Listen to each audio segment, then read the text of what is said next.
Welcome to the NCRP Portfolio Capstone Course. I'm Professor Whipple. I'm recording this on September 14th, 2014. I want to commend you on your long journey through many courses to get this far. Throughout this process, you have become experts in the theories, best practices, research, and processes of NCRP. You will soon have an MA degree in hand and the knowledge to transform the world.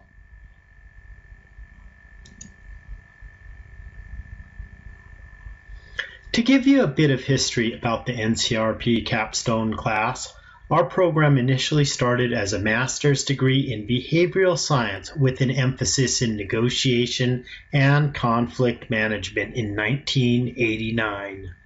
When I entered the program in 1993, the program focused more on behavioral research methods and less on negotiation and conflict management. Our capstone projects were completed by a group. The project involved a literature review, focus groups, phone interviews, surveys, and observations of people learning with a two-way interactive video system. In the late 1990s, the online program changed its capstone from a project to a comprehensive exam. Over the few years we did the comp exam, many students provided feedback that they wanted to have something more individualized and meaningful than a comprehensive exam. It was also difficult to provide academic freedom for our diverse group of adjunct faculty and have them focus their lectures towards the content of the comprehensive exam. In 2006, Marco Turk asked me to work with him in developing and teaching a capstone course with a portfolio. We have tested this process and received feedback throughout the years to make this portfolio process a meaningful capstone for all students.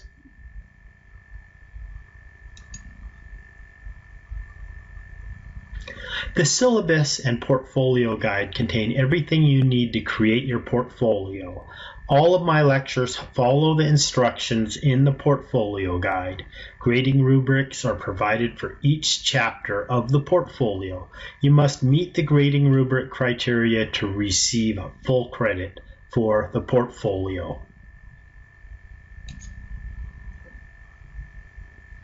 This shall be a standalone, culminating experience involving an extensive written program review of the highlights you learned in each of the required courses, plus at least one elective course representing your particular interest in the field. Second, an extensive written presentation of a detailed question addressing an important issue in the field arising from your study in the program. Third, an extensive written review of the literature in the field dealing with that question. Fourth, an extensive written discussion concerning how the literature in the field provides a satisfactory solution to the question and the importance of the results to the field. And fifth, a thoughtful, extensive written outline of a future program detailing how you might continue to develop and apply all of this through your work in the field.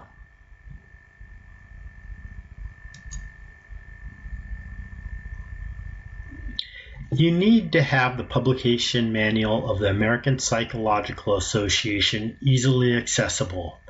Amazon recently published a Kindle version, which I use. I spend a lot of time traveling on small propeller planes in rural Alaska, and all the textbooks I use are digital because my bags are frequently bumped and left on the runway when the plane is beyond its weight limit.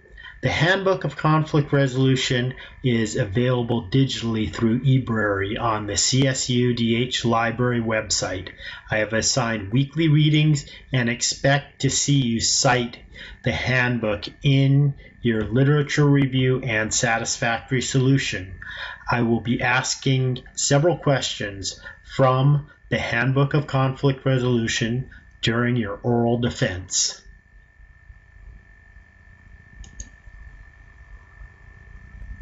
All of the due dates are from September 26, 2014 until November 14, 2014. These are for you to submit the sections of your portfolio for my feedback. I want to let you know if you're on the correct track and what you need to improve on. I will mostly look at the content and organization of your program reviews and literature review. I will be checking your citations by searching for them in your reference section, running a variety of electronic grammar checkers, and using rubrics to determine the quality of your work and how close it is to passing. Do not submit first drafts that need line-by-line editing.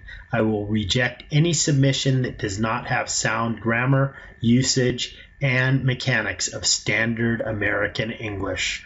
The final portfolio must be submitted before November 14th, 2014 at midnight.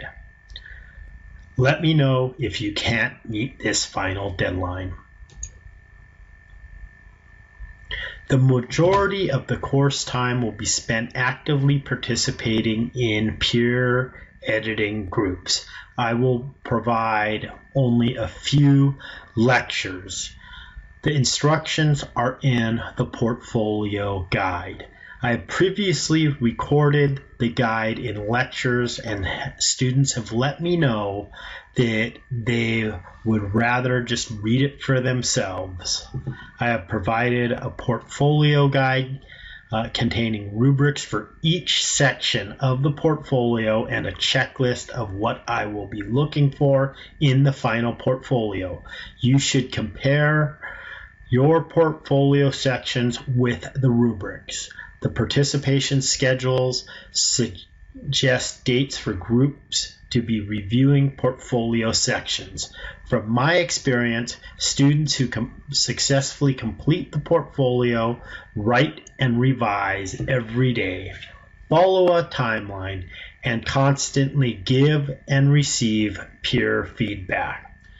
Each student needs to write or revise 2 to 3 pages per day and proofread about 5 pages a day to get through this process.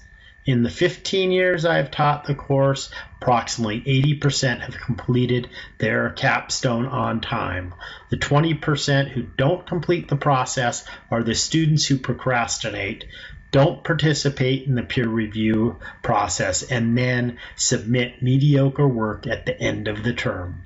This is not an independent studies course, and every student is expected to participate in the peer review process. I will be observing the interactions and feedback in the groups as a guide on the side, and I will rarely intervene. It is the group's responsibility to motivate every member to follow the timeline and provide positive and meaningful feedback.